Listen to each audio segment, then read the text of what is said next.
ब्रह्मा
श्री सद्गुरु महाराज की जय।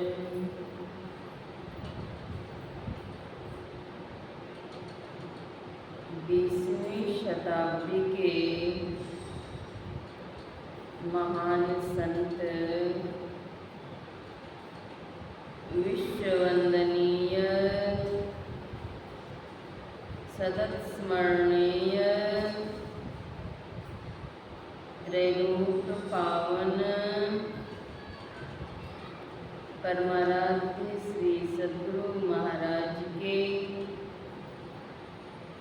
पावन युगल चरणों में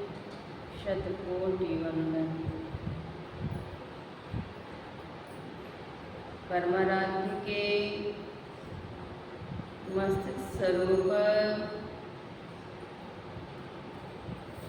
पूज्यपाद गुरुदेव के पावन युगल चरणों में शतकोटि वंदन। मंचासीन साध्वी बहन, उपस्थित सत्संग प्रेमी महानुभावों, आदरणीय माताओं एवं धर्मशीला भक्तिमती बहनों, सबों का हार्दिक अभिनंदन।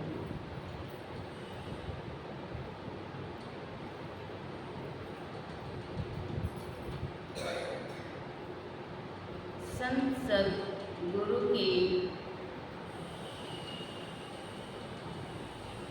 महती कृपा से सत्संग का लाभ प्राप्त होता है।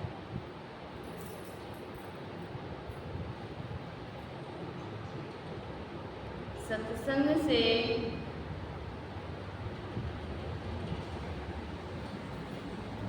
जीवन में लाभ ही लाभ है।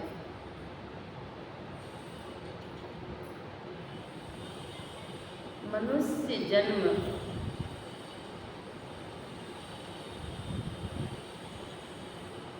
जिन्हें भी प्राप्त हुआ है,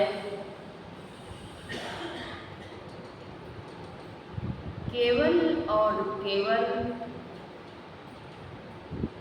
ईश्वर भक्ति करने के लिए।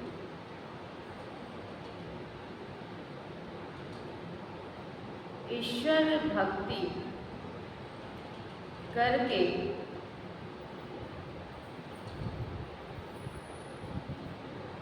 इस जीवन को सफल और सार्थक बना करके परम प्रभु परमात्मा से तदाकार हो जाना, यही एकमात्र लक्ष्य है मनुष्य जीवन का। ईश्वर ने कृपा करके एक अवसर दिए। किस चीज के लिए अवसर दिए?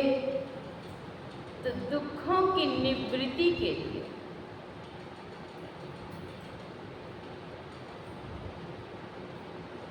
दुख तीन प्रकार के हैं, दैविक और भौतिक। इन त्रितापों की धधकती ज्वाला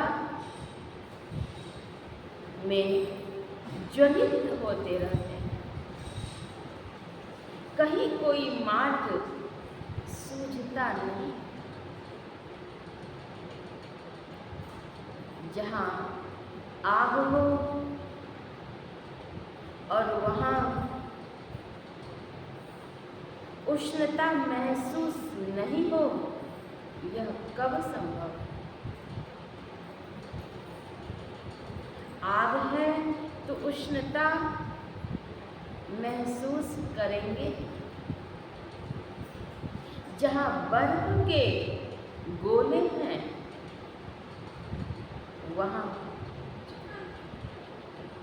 ठंडक महसूस होगा ही।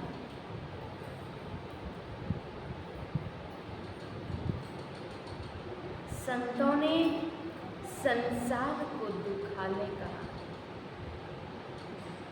शरीर और संसार का अन्योन्याश्रय संबंध है।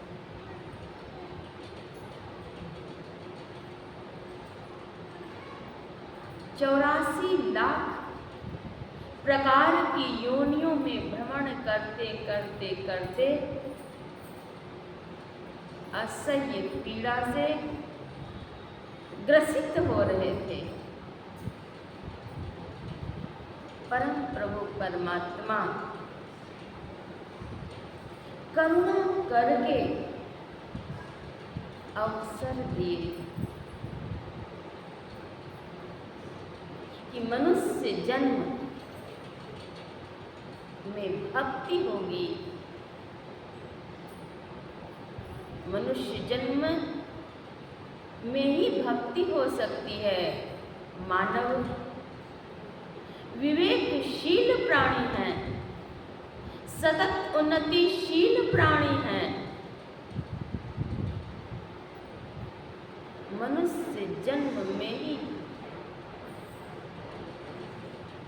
ईश्वर की भक्ति हो सकती है।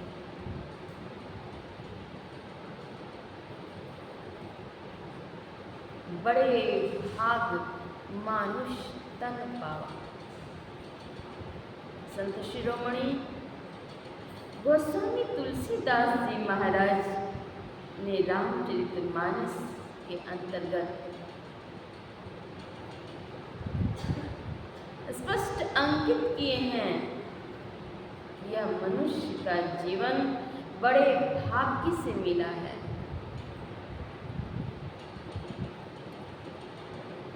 लेकिन मनुष्य जन्म पाकर के भी अगर मानवोचित कर्तव्य को नहीं किए तब क्या ईश्वर से तदाकार स्थापित कर पाएंगे? असली सुख और शांति की प्राप्ति होगी? कदापि नहीं। मनुष्य जन्म में रह करके भी अशांति की धधकती ज्वाला से ज्वलित होते रहेंगे, बच नहीं सकेंगे।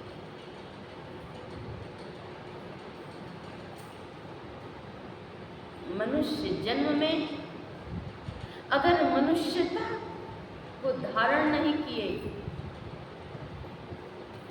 तब जीवन सफल और सार्थक कहाँ?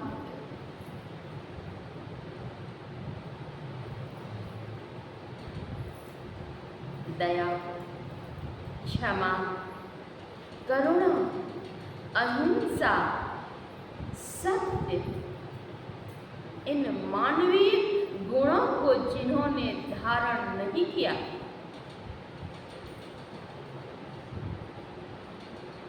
मनुष्य में अगर मनुष्यता नहीं आई तो सिंह और पूंछ के अभाव में वे मानव पशु के समान।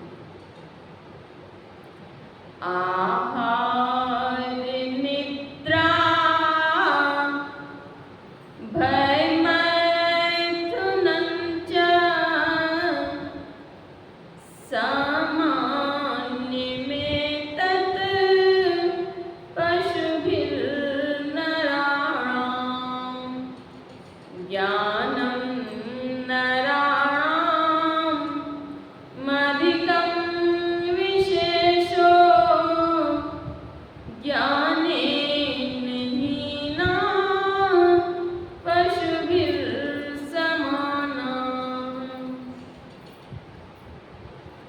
आहार, निद्रा, भय, मैथुन, ये सारे लक्षण मानवेतर प्राणियों के तो हैं। मनुष्य भी अगर वही कर्म करते रहें, ईश्वर की भक्ति नहीं करें, मानवोचित कर्तव्यों को धारण नहीं करें, क्या लाभ होगा? लाभ कहा मानुष तन पाए। मनुष्य का तन प्राप्त करके भी लाभ क्या होगा? एक बार की बात है, मैं सत्संग करने के लिए कहलगांव आ रही थी। भागलपुर से ट्रेन यात्रा करके कहलगांव आ रही थी।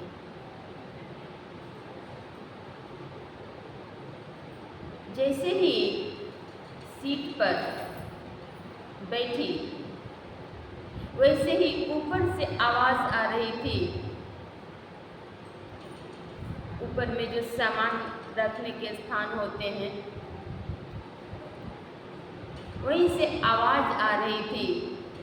आवाज मुझे महसूस हुआ यह आवाज तो कुत्ते की है। कुछ चौकन्ना हुई। मैंने अगल बगल नीचे ऊपर देखा कि आखिर आवाज कहाँ से आ रही है। फिर से आवाज आई। मैंने आसपास के लोगों से पूछा यह आवाज किस चीज़ की है और कहाँ से आवाज आती है।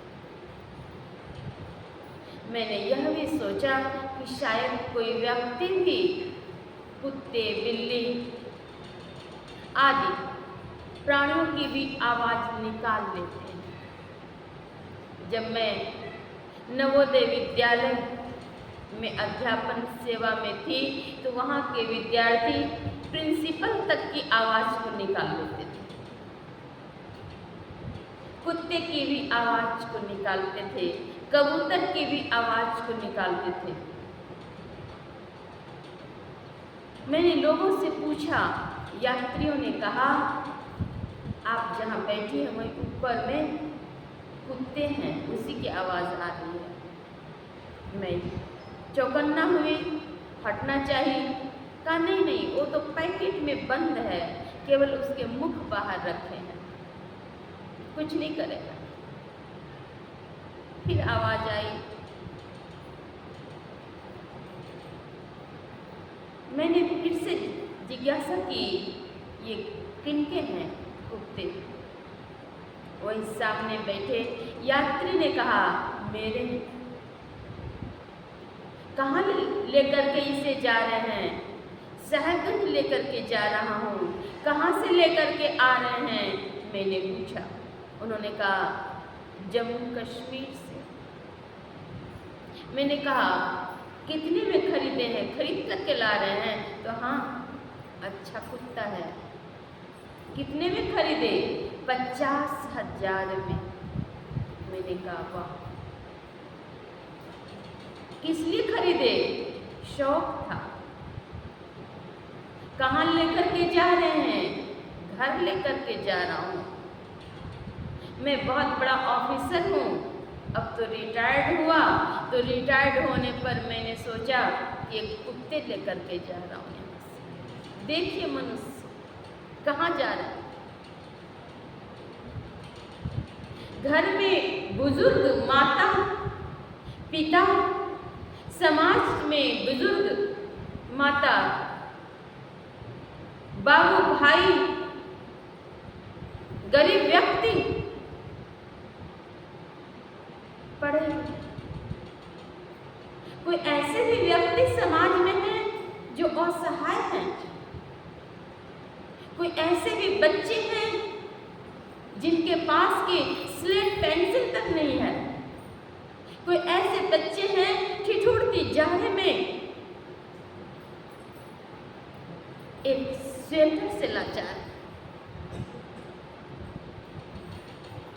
उस पैसे के ब्याज से भी, उस पैसे के कुछ अंश से भी अगर उन लोगों की सेवा किए होते, घर में जो बुजुर्ग माँ हैं उनके पैर में थोड़े से तेल मालिश करके भी अथवा सहला करके भी, मालिश करके भी अपने हाथ को अगर पवित्र कर लिए होते तो मनुष्य जीवन की कुछ सार्थकता होती। लेकिन 50,000 रुपये खर्च करके क्या नहीं करके जा कुत्ता। और उस कुत्ते को लेकर के अपने बिस्तर पर रख करके सो रहे हैं। हाय मानव, कहाँ गए? मानव, अपने होश को संभालो।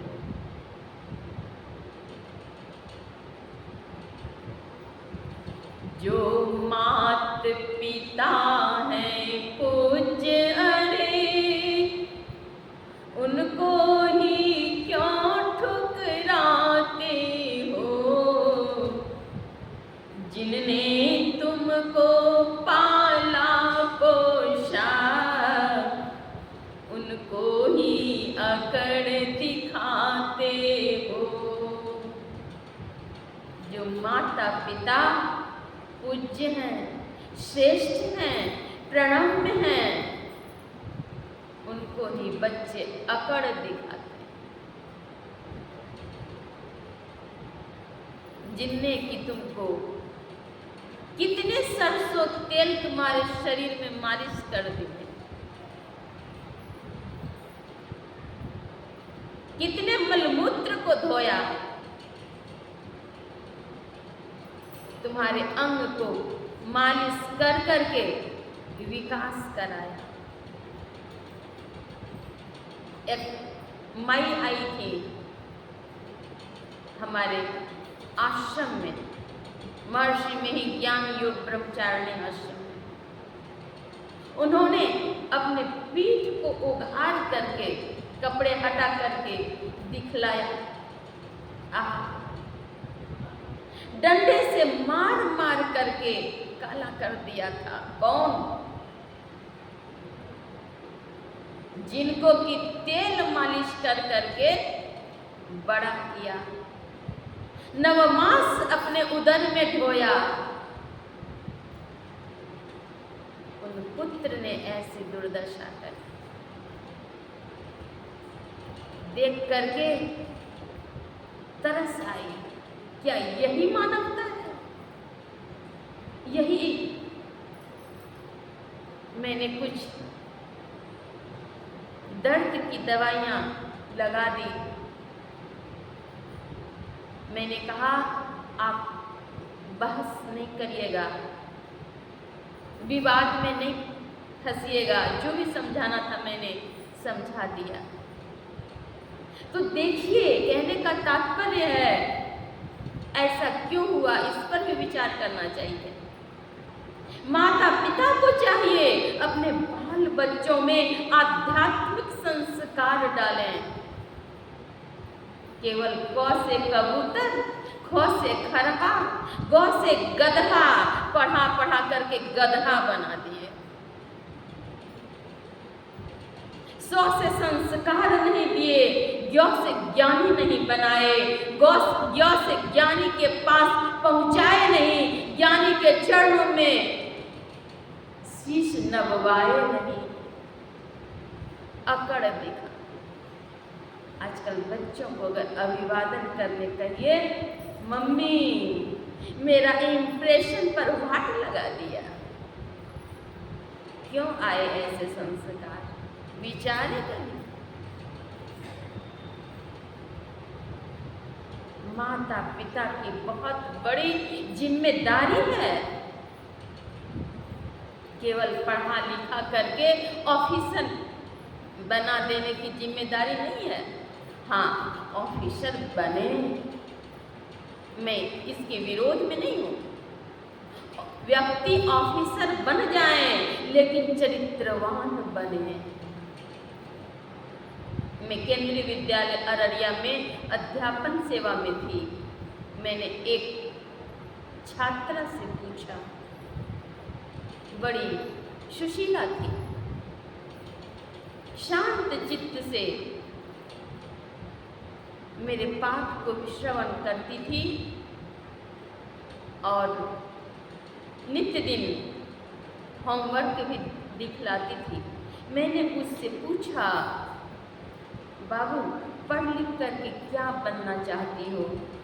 उन्होंने कहा, मैडम कुछ बनाइए कि नहीं बनाइए, मुझे अच्छा इंसान बना दीजिए।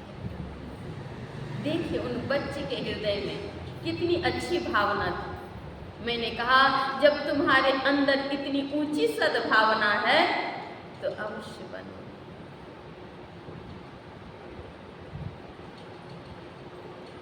गौ से गधा केवल यही रटवा रहे हैं बाकी काल। 5-10 संतों के नाम शिशु को नहीं याद करा, पल्ले पर झुला रहे शिशु को भी कहेंगे बोलो ABCD, कभी नहीं सिखलाए। क से कबीर, सौ से सूरदास, प से परमात्मा नहीं सीख।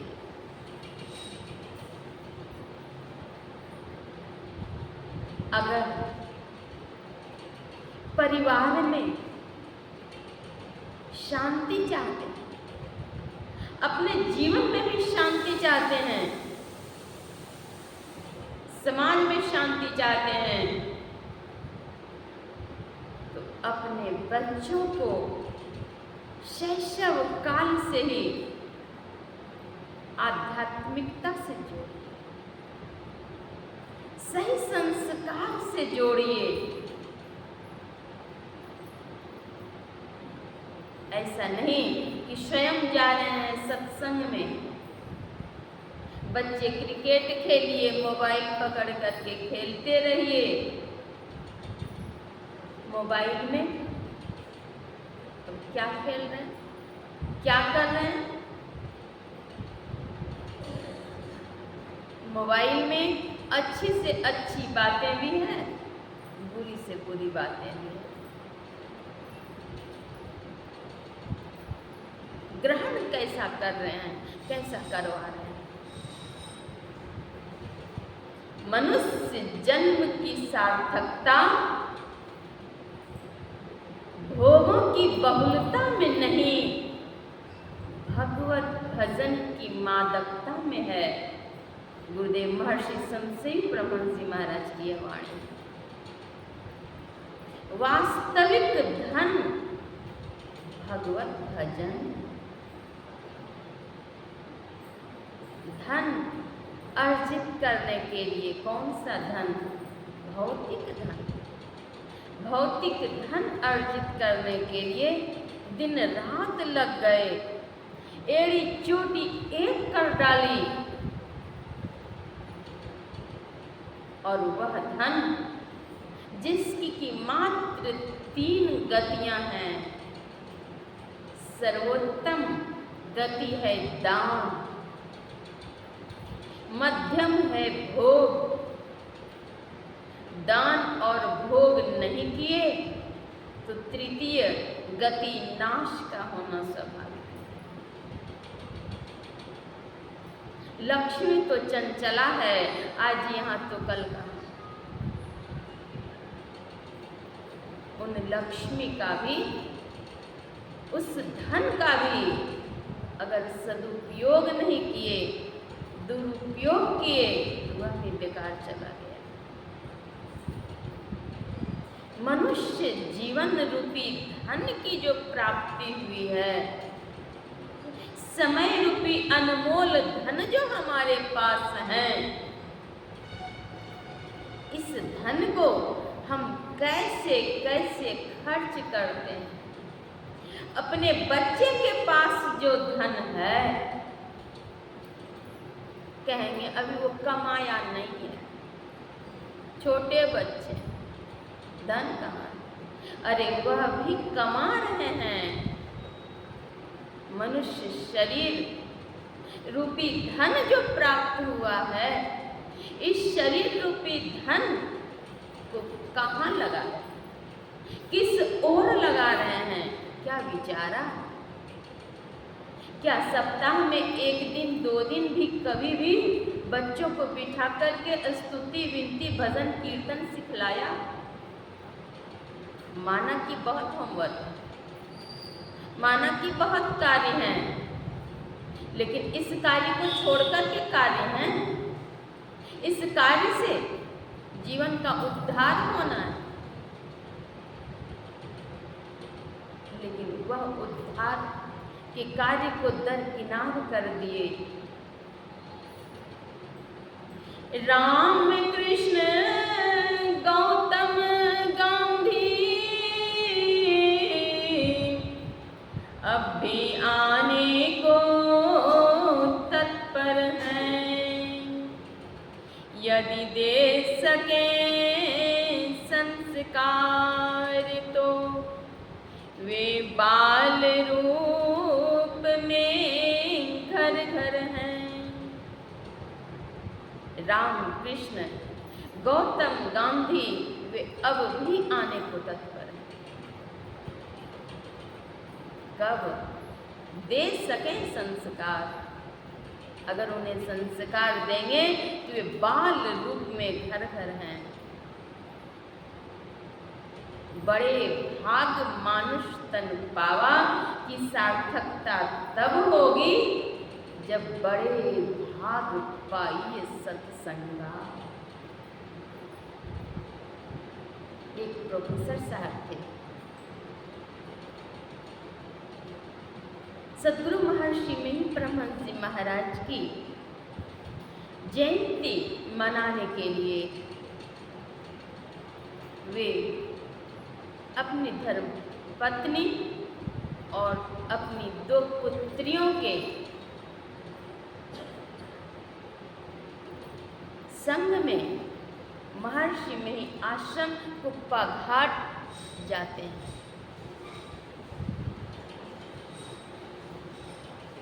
जयंती समारोह के दिन प्रातःकालीन सत्संग हो रहे थे।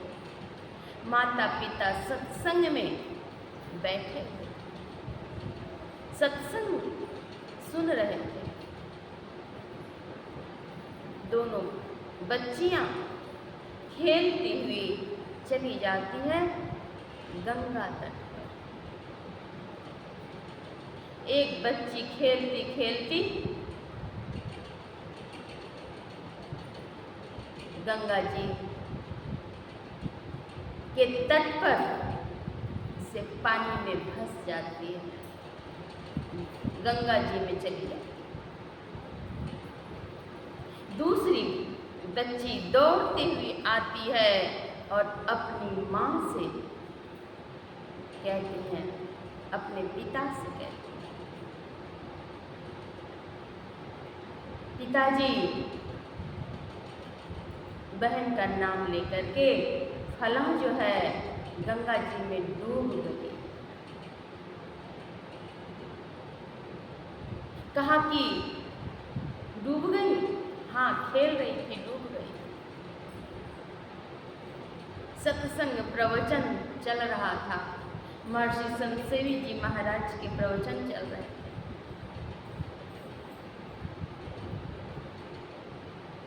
माँ ने कुछ उत्सुकता दिखलाई कि जाऊंगी गंगा तट पर। उनके पिता ने कहा, बच्ची के पिता ने, कि जब वह डूब ही चुकी है तो मैं कौन सा जाकर के उससे ऊपर कर लूंगा। मैं तो उसे ऊपर कर नहीं सकूंगा और इधर सत्संग चल रहा है तो सत्संग भी छूट जाएगा, अभी तो आरती भी नहीं,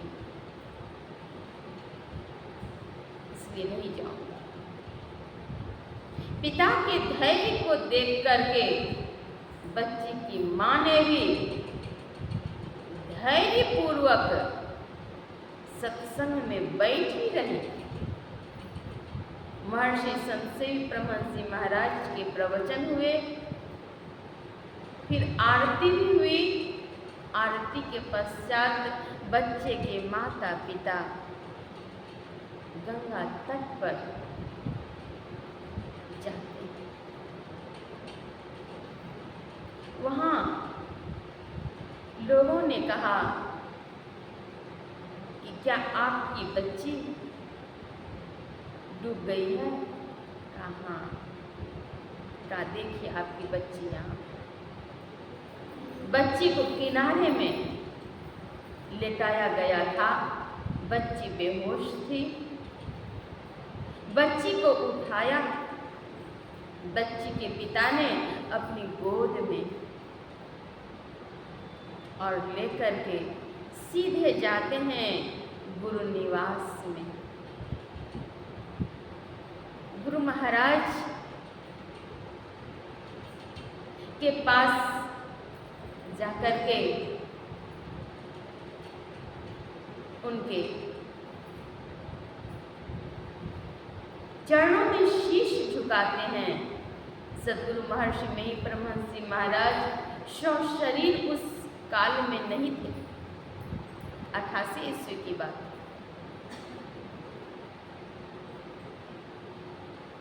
शीश झुका करके प्रणाम करते हैं, बच्ची को लेकर के फिर जाते हैं गुरुदेव महर्षि संत सेवी परमहंस जी महाराज के निवास में। उनके पावन चरणों में प्रणाम करके कहते हैं, इस तरह से बच्ची डूब गई।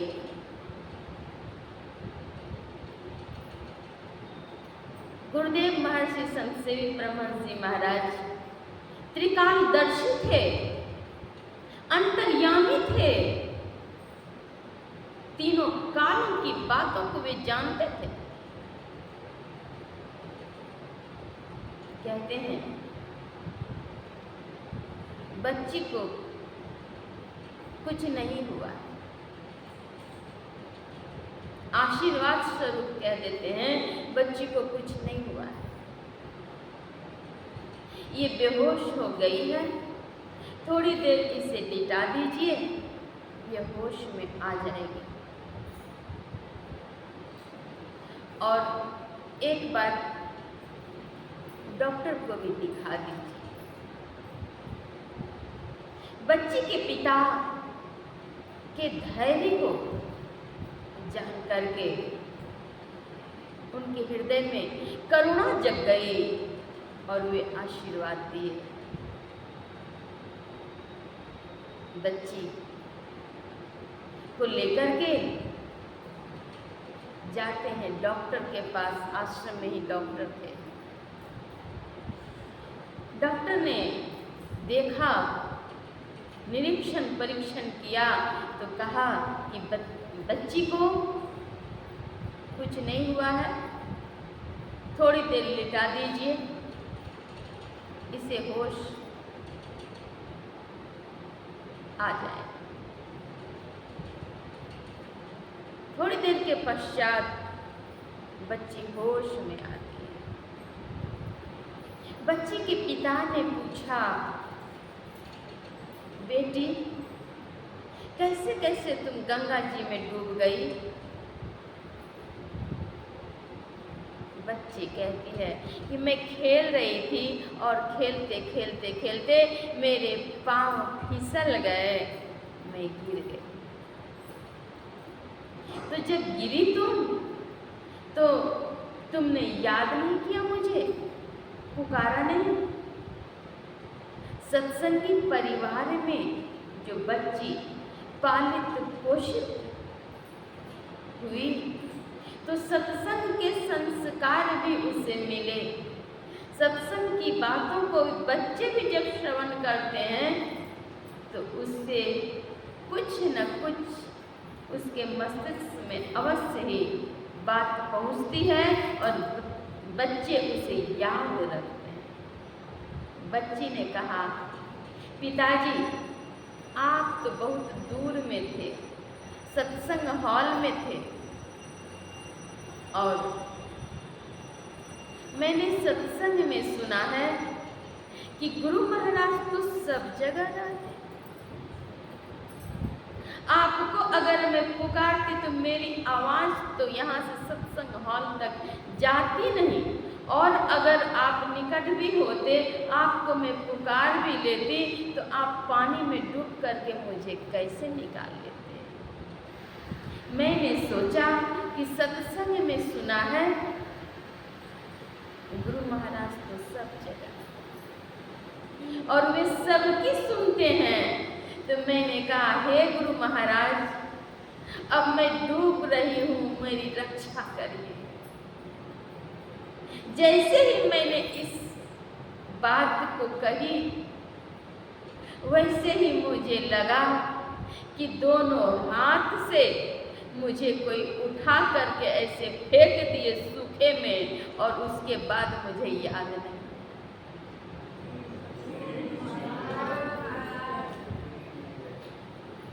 गुरु कृपा की कीमत नाही, मिटल 84 के फेर रे, धन धन धन्य बाबा देवी साहब, सतगुरु बंदी छोड़ रे। गुरु कृपा की तो कीमत ही नहीं। देखिए, बच्चे ने गुरु महाराज को याद की तो उनके जीवन की सुरक्षा हो गई। तो आप लोग अगर अपने बाल बच्चों को सत्संग में बिठाएंगे, सत्संग सुनाएंगे, तो स्कूल कॉलेज आदि के ज्ञान से क्या कम हो जाएंगे? कभी कम नहीं होंगे। उसके संस्कार में वृद्धि होगी, उसका भी मन पावन होगा, शांत होगा, शीतल होगा, अच्छी ऊर्जा आएगी। सत्संग सुनने से, सत्संग करने से मन की एकाग्रता भी होती है। बच्चे के मन एकाग्र होंगे तो पाठ भी जल्दी याद होंगे। मनुष्य जन्म प्राप्त करके केवल officer, professor, collector, minister, inspector आदि बन गए, लेकिन अगर इतने पद को प्राप्त करके शांति नहीं रही तो बहुत सारे ऐसे पद को सुशोभित करने वाले अधिकारी भी सुसाइड कर लेते। ऐसे पद को प्राप्त कर लेने के उपरांत भी गृहस्थ जीवन को स्वीकार करने के बाद तलाक और बलाक क्या क्या हो रहा है। अगर शांति चाहते हैं, सुख चाहते हैं, मनुष्य जीवन को सार्थक करना चाहते हैं, तो मानवोचित कर्तव्यों को धारण करें। और वह कहाँ मिलेगा? चले सद्गुरु के हाट, ज्ञान बुद्धि लाइए। संत सद्गुरु की हाट में चलें और वहाँ से सद्ज्ञान लाएं। समय हो गया क्या? समय हो गया क्या?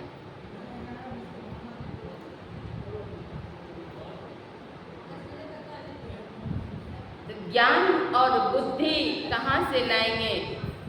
संत सद्गुरु के हाट में मिलेगा, सत्संग में मिलेगा। सत्संग नित्य प्रति करना चाहिए। ऐसा देखा जाता है समाज में माएं भी, आज संडे है, बच्चों को स्कूल नहीं जाना है, इसलिए आज लेट तक सोएंगे। बच्चों के स्कूल ही माओं के लिए भी बंधन बन जाते हैं, लंच बनाना है। मैं व्यक्तिगत किन्हीं की बात नहीं कर रही, बहुत ऐसी माएं समाज में हैं आज भी। ब्रह्म मुहूर्त में जगना चाहिए।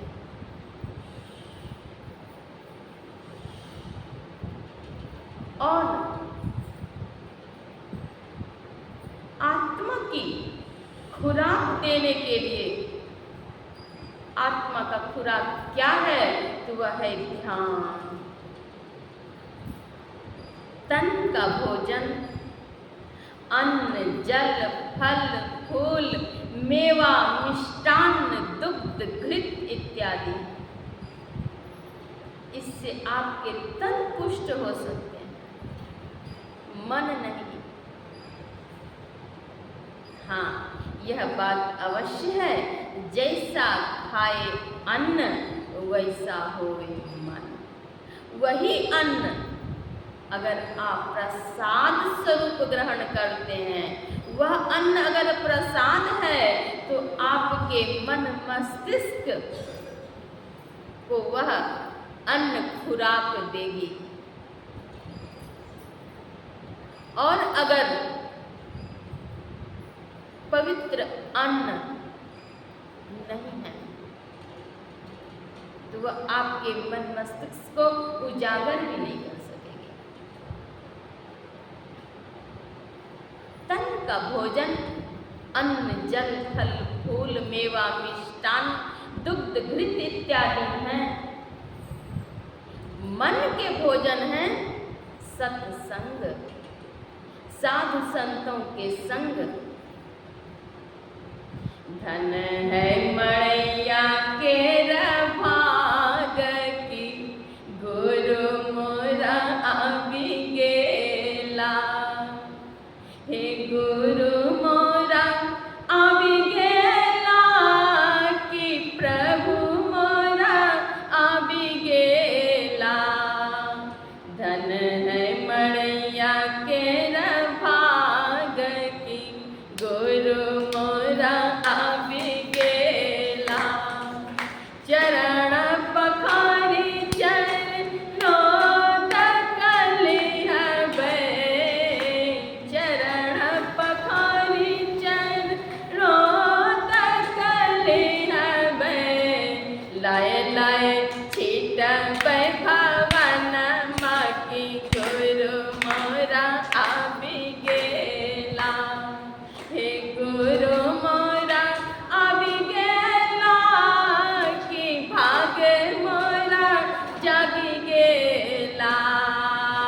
धन है मड़ैया के भाग की, गुरु मोरा अभी गेला। अगर संसद गुरु के दर्शन होते हैं, संत पाहुन जब आ जाते हैं, तो हमारे मन मस्तिष्क को एक खुराक मिलती है। मन हमारा पावन होता है, शीतल होता है, आनंदित होता है, और हमारे गृह भी पवित्र हो जाते हैं।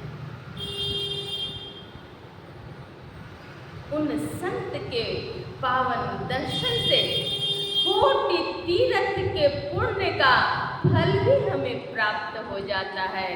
जा दिन संत पाहुने आवत, तीर्थ कोटि अन्हान करे फल।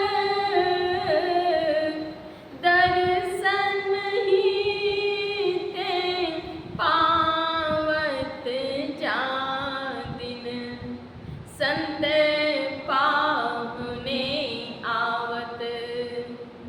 जिस दिन संत पाहुन आते हैं, 1, 2, 3, 4, 5, 10, 20 ही नहीं, कोटि तीर्थ के पुण्य का फल हमें मिलता है उन संत के दर्शन मात्र से।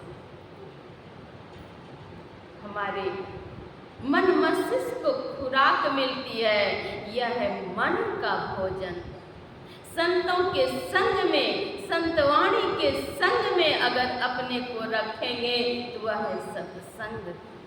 तो मन का खुराक है सत्संग, मन का भोजन, और आत्मा की खुराक है ध्यान।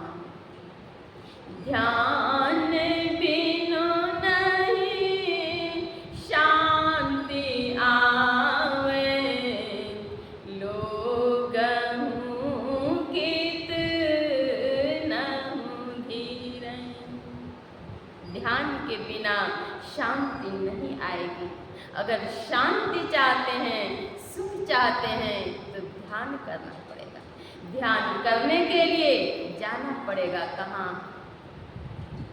संत गुरु के पावन चरणों में। वहाँ जाकर के सीखना पड़ेगा। सीख करके जब करेंगे तब बड़े भाग मानुष तन पावा को सार्थक करेंगे।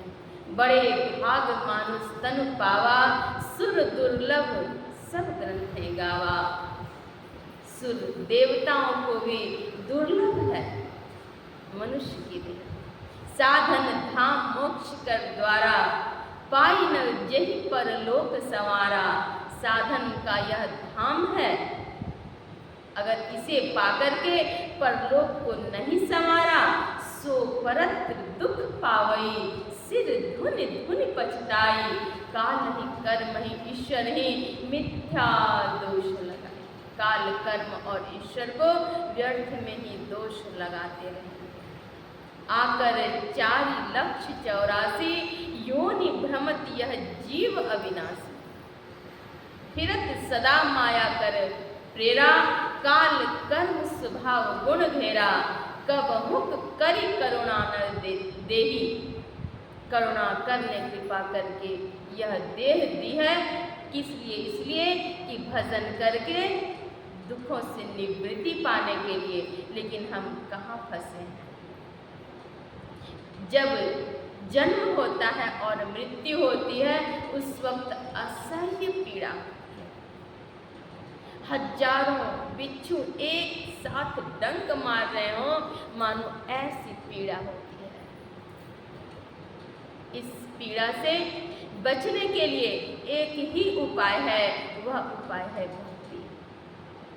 गुरु की भक्ति, साधु की सेवा, बिनु नहीं कछु पाई।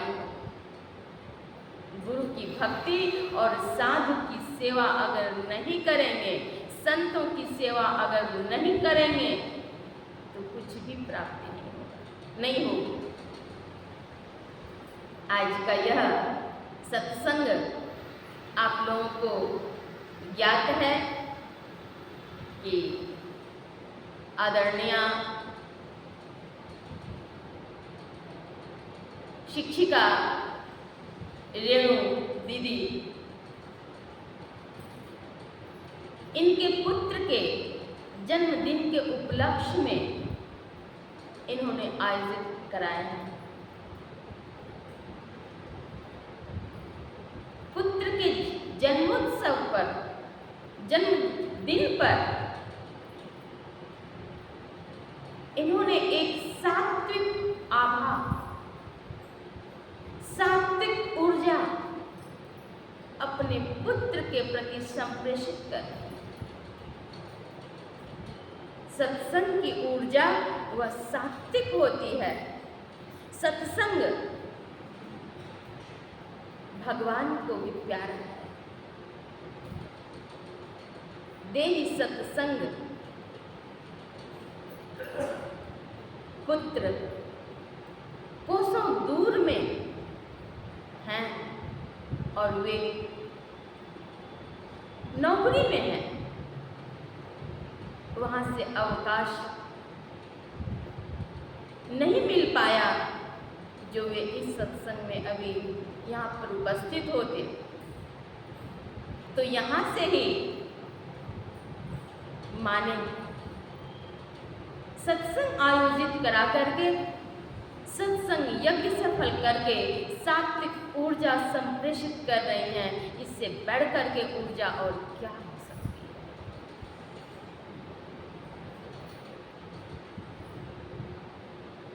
संतों के ज्ञान अमर ज्ञान है, उनके ज्ञान से लाभ होता है। पाश्चात्य संस्कृति की होड़ में केक कटवा करके लोग जन्मदिन मनाते हैं।